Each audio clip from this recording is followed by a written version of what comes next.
Hey y'all, it's Ricky T, and I'm here in my office at the Taylor Plantation on a chilly, frigid, cold February day in beautiful, beautiful Beech Grove, Indiana. You guys may recall, this goes back to the summer, late summer, early fall. I got this whiskey, this Scotch whiskey sampler, Glenmorangie. Had 4 different varieties. I did 3 of them, and this 14-year port cask finish has just been sitting here for months. Got the bottle right here so you can see what it looks like. Like I said, if I turn it over, you see I've done a little less than half of it. I've went ahead and poured it. It's right here. As you guys know who've watched my other videos, I do like my whiskeys on the rocks. But for the purposes of this video, I want to start out neat, see what we got, nose it, taste it neat, and then I do have some ice cubes right here. I'm going to add a couple of ice cubes and see how that changes it. Now I did save this one for last. It is a 14-year, and it's in port casks. It's a port cask finish, so it was finished in a port cask. I've been really excited to try this. As a matter of fact, ironically enough, I got a full-size bottle of this for Christmas, and I have not opened it yet. I wanted to do this review, having never tasted this before. So it's been sitting here for a little while. I wanted to let it get some air. So without further ado, let's get it on. All right, here we go. Smells delightful. It smells very good. I had that, which my dog might be getting ready to bark here in a minute, so just a heads up. I did that Glenmorangie, that $200 bottle that my friend, my doctor friend, Dr. Frank Lux had given me. This smells really kind of similar. I believe his, I got the bottle over here on that. I believe his, what did I do with that bottle? Here's the bottle. This $200 bottle, it's sherry cask. Okay. I couldn't remember if it was sherry cask or poured with sherry. But I love sherry cask, and I haven't done a lot of port cask, so we'll see what we get here. So let's nose it, let's see what we got. I've rambled on too long already. Here we go. Smells fantastic. It smells like Scotch. It's got that quintessential Scotch aroma. Very sweet, which coming from a port cask finish isn't surprising. Also, to go along with that sweetness, I'm getting some kitchen spices. I don't know exactly, maybe nutmeg, allspice, maybe cinnamon. I don't think really cinnamon, but some kind of kitchen spice, which would go perfect with you know, a sweetness, almost like a dessert. And I'm also getting, interestingly enough, kind of a little bit of a mint. Like the mint is just distinct, like at the end. You get the sweetness, you get the kitchen spice, and a little bit of mint. So it's very interesting. Not much of a alcohol, like an ethyl alcohol, none of that at all. Very similar to that Glenmorangie, which this stuff, you can get this stuff for about 55 bucks a bottle. That stuff over there is 200. So we'll see what we got here. I'm gonna take a sip neat and see what we got.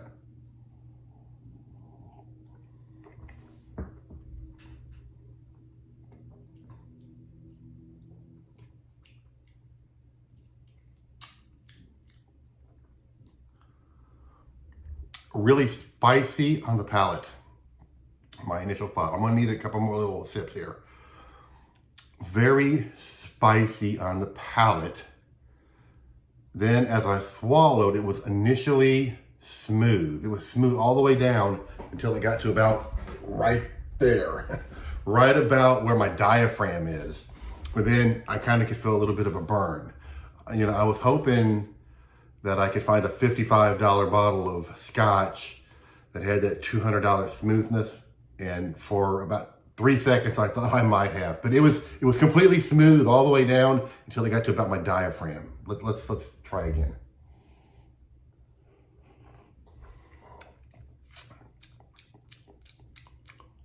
I actually get the mint on the palate when I taste it. The sweetness, you know, when I was smelling it, it was almost like a sweet wine, that kind of a sweet, which would make sense since it came from a port finish. But as I drink it, it's almost like a sugar, like a candy sweetness. Interesting.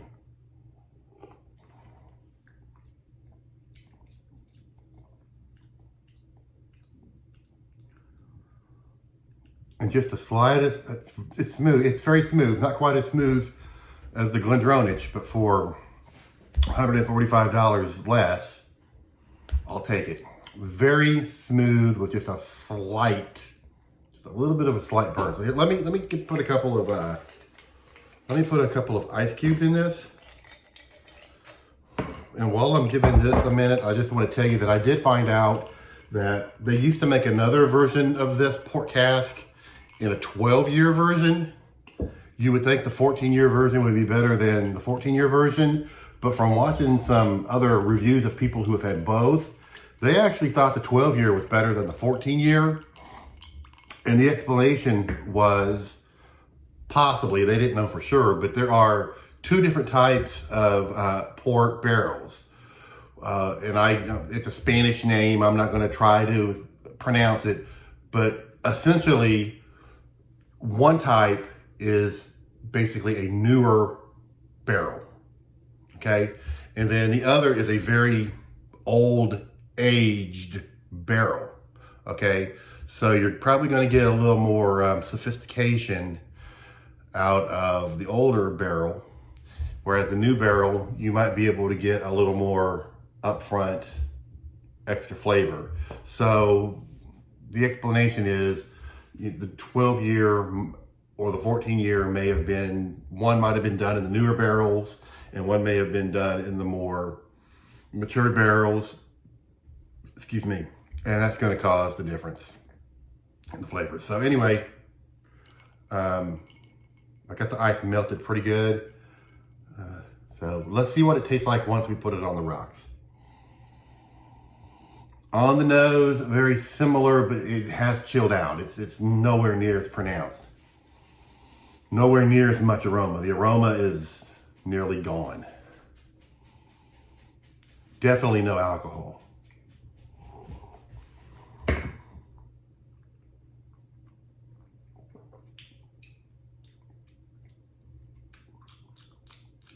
It tastes, once I put it on the rocks, it's smoother. So I'm getting almost that Glenmorangie smoothness now. I'm gonna take another drink. I'm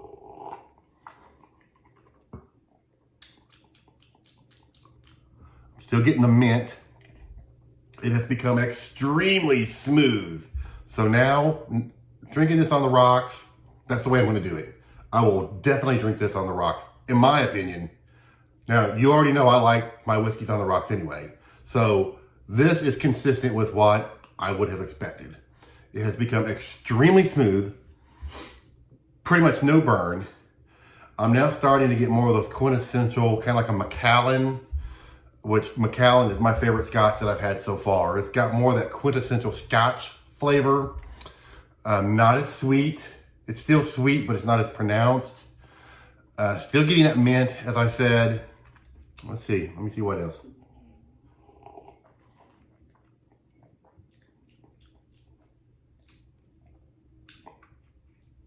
It's just velvety smooth. On the rocks, it's completely different. I don't have, it's less complex. On the rock, it's less complex. I'm not getting all the kind of different flavor notes all over the place. It's kind of all come together.